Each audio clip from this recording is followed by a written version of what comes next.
Hello everyone and welcome back to another video. Firstly, apologies, our upload schedule has slightly changed this week. We should have updated or uploaded, should I say, a video 2 days ago, but unfortunately due to technical issues, it didn't happen. So obviously we've had a bit of a gap in between the last video, but anyway, here we are back again now, and hopefully after this video we'll continue our usual upload routine. So the topic of today's video is we're looking at protecting your worksheet. So we're going to look at how you can use password protection on your worksheets and then the various types of protection you have within your sheet protection. So let's just jump straight into our example that we have here. So we've got an example where we've got 3 columns in our table, and we can see we've got number 1, number 2 and our result. And what we want to do is use some protection on our sheet so that the formula that you can see here in column D is so people can't change or amend that as well. So we want them to be able to play around and enter numbers here into the white columns, or columns B and C to be more specific. And then in the yellow column, in column D, we want it to return the result, but we don't want the user to be able to amend or mess up that formula what's in there already. So in order to do this, we're going to be using sheet protection. So sheet protection is located by the review tab that's located in the ribbon at the top of the screen, and you can see that we have this option here of protect sheet. When you go to protect sheet, you are given a number of options available in here. So you have everything from select lock cells, select unlock cells, format cells, so on and so forth. And I don't think I can actually expand it, but if I scroll down here, you can see all the different options here. And what these are is these are all different options that you can use when you're protecting sheets. So if we were to put a password in here, and actually you don't need to put a password, but obviously good protection comes with having a password there so someone can't just easily remove that protection. These tick boxes allow you to identify what is going to happen as a result of the protection. So as you can see here, allow all users of this workbook to do the following. So by ticking it, you're allowing them to do something. So if you put a password on to protect the sheet and you haven't ticked one of these boxes, the individual will not be able to do it. Such as at the moment, once the protection is applied, all they're going to be able to do is select cells that are locked, what we'll get onto in a minute, and also select cells that are unlocked. Anything else in terms of formatting, inserting rows, inserting columns, so on and so forth, or even deleting columns or rows, is they're not going to have the ability to do that. So in some specs, even just using the aspect of and disabling people the ability to delete columns and delete rows is of great benefit in itself, really.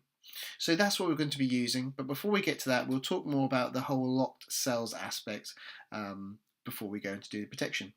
So let's go cancel. So what we're going to do is we'll highlight our number of cells here in column D because these are the first ones that we want, or these are the ones we want to apply the protection for. So again, it's worth noting, again, with adding protection to your sheet, you can select a single range or obviously a couple of ranges within the sheet and apply the protection to those cells. Generally, when you're doing protection, what we need to do is go into this process we'll now follow. So you need to select the range, right click, and go into our format cells option. And then the tab we're interested in is protection tab, so all the way over to the end here. So what we have here is we've got 2 options. So we've got locked and hidden. So the default will be to have just the locked box ticked.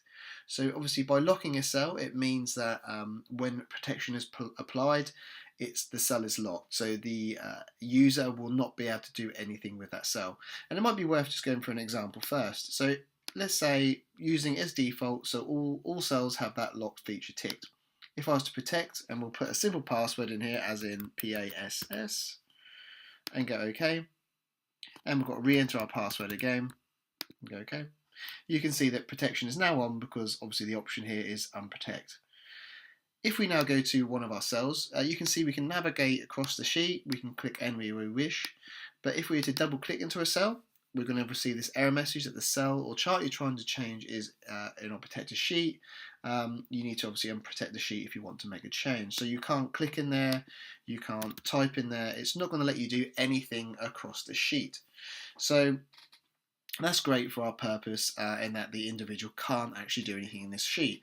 But we want them to be able to update everything in these columns here, so columns B and C. So what we need to do is unprotect our sheet, enter our password, and then protection is now off. So what we can do is actually select the range that we want them to be able to update. Right click, go into format cells, and this time we can untick the locked box. So this means that protection will not get applied to these cells. We'll go OK, and now let's just protect sheet again, re-entering our password twice, and you can see nothing looks like it's changed, but we can see that protection is on because the next option is to unprotect the sheet. So this time if we go over to our result in column D and click again, we can see the formula in there, but we can't change it or do anything, it's just there. This time, but if we come over to columns B or C, we can see that we can actually edit these. So if we were to change that 15 to number 1, you can see it will update in column B, likewise in column C. If I put a 5 rather than the value we have in there, that will update, and our formula will still continue to update, we're just unable to update or do anything with it. So that's pretty much the basics of how to protect your sheet. Fundamentally, it just comes down to using the format cells option, go into your protection tab, and then obviously unticking the lock function if you want them to be able to update it, or ticking it if you don't want them to be able to update it. And if you go into unprotect one more time, go back in, and then obviously you've got all these different options that you can play with as well. So by default, the select locked and unlocked cells will be ticked, and what that basically means is, as you would have noticed with column D, it was with column D, it was a locked cell. So because we've got this ticked, we're able to select that cell. So if we didn't want them to actually be able to select the cell at all, then obviously you could untick that, and they would not be able to select anything within that range of column D, obviously having selected that and to done it. And likewise with select unlock cells, obviously we're enabling by default to add the select cells that aren't locked. But obviously you could untick those or change this in any way dependent on the criteria you have for your protection. The one last thing I wanted to touch on, if we come out of this, is with our result, okay, we know that protection is off at the moment. We know that if we add protection, it's going to protect column D, so they won't be able to change the formula, but they'll be able to see the formula in there. What we can actually do is if we highlight this range once again, and we'll go right click, and then once we get into format cells, we shall go to the protection tab, and this time we have obviously the option here of hidden what we previously stepped over. So if we now tick this box and go OK, so it's now locked and we've got the hidden option selected, and go OK. We'll protect our sheet, so we'll enter our same password in. So this time, if we want them to change, we can allow them to change the number. So in row 5, rather than 10, we'll put a 5 in here. And then in number 2, let's put a 2, something really simple. So you can see that they've been able to update them as desired, and that you can still see the result in column D. But this time, because we've selected hidden, if we select one of our cells within that range, we can't now see the formula. So the formula bar will be blank to the user. It will still do the calculation as required again, so if we added a 5 in here, you can see it'll update, and they're obviously still unable to edit that cell. But there's one additional thing where they can't actually see the formula behind it. So again, this is really useful as well, is if your formula maybe is going to reference another sheet that you don't want them to see, or if you are applying maybe a number or an uplift in your formula if it's a bit more complex, and again you don't want them to see what that number is. This is another great way of doing it, by hiding as well as locking that cell.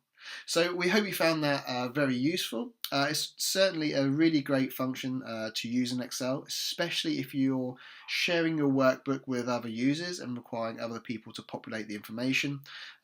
One, for obviously sensitivity and security to make sure nothing gets changed, and also it's just really beneficial to make sure that when you're sharing a workbook, people are unable to play with the formatting of that workbook by removing or adding columns, because it is a great pain when you're trying to maybe consolidate a number of different sheets together at the end of the day and someone's added or changed the format and the layout of that sheet. So some great topics to use there, and hope you find that very useful. If you haven't already, please do subscribe to the channel and hit that bell notification button so you are notified as soon as our new videos do come out onto YouTube. We've got some links in the description of this video to our Instagram and our Facebook, so if you haven't already, again, check those out. And lastly, you can either reach out to us by social media, or if you do have a question, you can just drop us a comment below this video and we will get back to you as soon as we can. Thank you very much for watching, and we'll see you in the next video.